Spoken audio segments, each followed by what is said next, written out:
yourself, you will be able to learn the truth about all these charges we are bringing against him. The Jews joined in the accusation, asserting that these things were true. When the governor motioned for him to speak, Paul replied, I know that for a number of years you have been a judge over this nation, so I gladly make my defense. You can easily verify that no more than 12 days ago I went up to Jerusalem to worship. My accusers did not find me arguing with anyone at the temple, or stirring up a crowd in the synagogues, or anywhere else in the city. And they cannot prove to you the charges they are now making against me. However, I admit that I worship the God of our fathers as a follower of the way, which they call a sect. I believe everything that agrees with the law and that is written in the prophets. And I have the same hope in God as these men, that there will be a resurrection of both the righteous and the wicked. So, I strive always to keep my conscience clear before God and man. After an absence of several years, I came to Jerusalem to bring my people gifts for the poor and to present offerings. I was ceremonially clean when they found me in the temple courts doing this. There was no crowd with me, nor was I involved in any disturbance. But there are some Jews from the province of Asia who ought to be here before you and bring charges if they have anything against me. Or these who are here should state what crime they found in me when I stood before the Sanhedrin. Unless it was this one thing I shouted as I stood in their presence. It is concerning the resurrection of the dead that I am on trial before you today. Then Felix, who was well acquainted with the way, adjourned the proceedings. When Lysias the commander comes, he said, I will decide your case.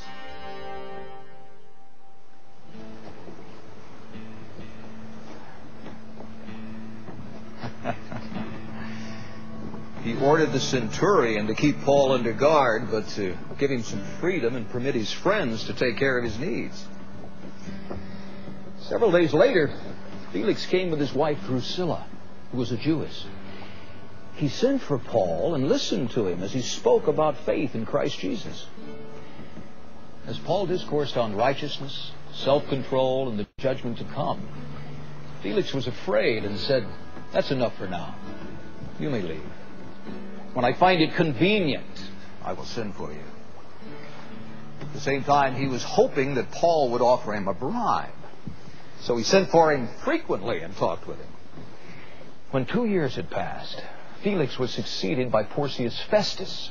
But because Felix wanted to grant a favor to the Jews, he left Paul in prison. 3 days after arriving in the province, Festus went up from Caesarea to Jerusalem, where the chief priests and Jewish leaders appeared before him and presented the charges against Paul. They urgently requested Festus, as a favor to them, to have Paul transferred to Jerusalem. For they were preparing an ambush to kill him along the way. Festus answered, Paul is being held at Caesarea, and I myself am going there soon. Let some of your leaders come with me and press charges against the man there, if he's done anything wrong. After spending 8 or 10 days with them, he went down to Caesarea. And the next day he convened the court and ordered that Paul be brought before him. When Paul appeared, the Jews who had come down from Jerusalem stood around him, bringing many serious charges against him, which they could not prove. Then Paul made his defense. I have done nothing wrong against the law of the Jews, or against the temple, or against Caesar. Festus, wishing to do the Jews a favor, said to Paul, Are you willing to go up to Jerusalem and stand trial before me there on these charges? Paul answered, I am now standing before Caesar's court, where I ought to be tried. I have not done any wrong to the Jews, as you yourself know very well. If, however, I am guilty of doing anything deserving death, I do not refuse to die. But if the charges brought against me by these Jews are not true, no one has the right to hand me over to them. I appeal to Caesar. After Festus had conferred with his council, he declared, You have appealed to Caesar. To Caesar you will go.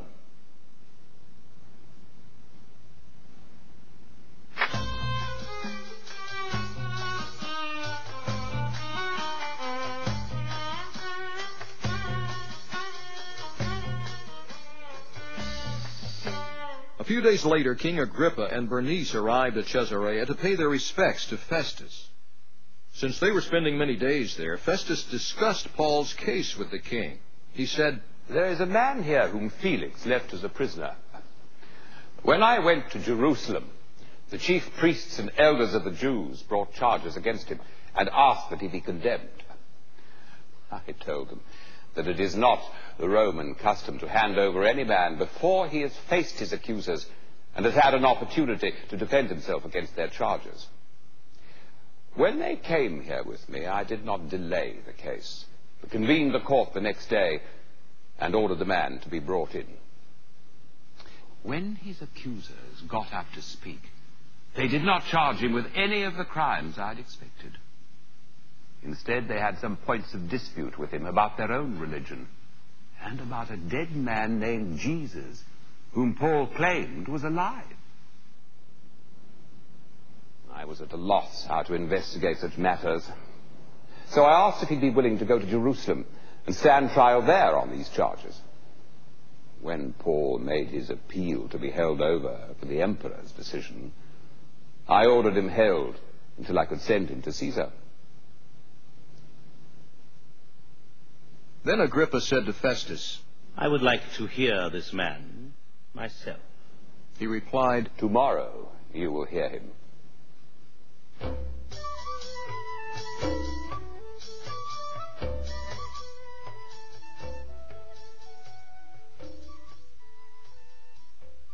The next day, Agrippa and Bernice came with great pomp and entered the audience room with the high-ranking officers and the leading men of the city. At the command of Festus, Paul was brought in.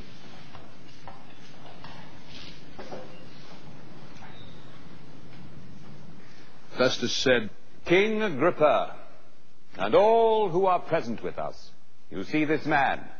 The whole Jewish community has petitioned me about him, in Jerusalem and here in Caesarea, shouting that he ought not to live any longer. I found he had done nothing deserving of death. But because he made his appeal to the emperor, I decided to send him to Rome. But I have nothing definite to write to his majesty about him. Therefore, I have brought him before all of you, and especially before you, King Agrippa, so that as a result of this investigation, I may have something to write. For I think it is unreasonable to send on a prisoner without specifying the charges against him. Then Agrippa said to Paul, You have permission to speak for yourself. So Paul motioned with his hand and began his defense. King Agrippa, I consider myself fortunate to stand before you today as I make my defense against all the accusations of the Jews, and especially so because you are well acquainted with all the Jewish customs and controversies. Therefore,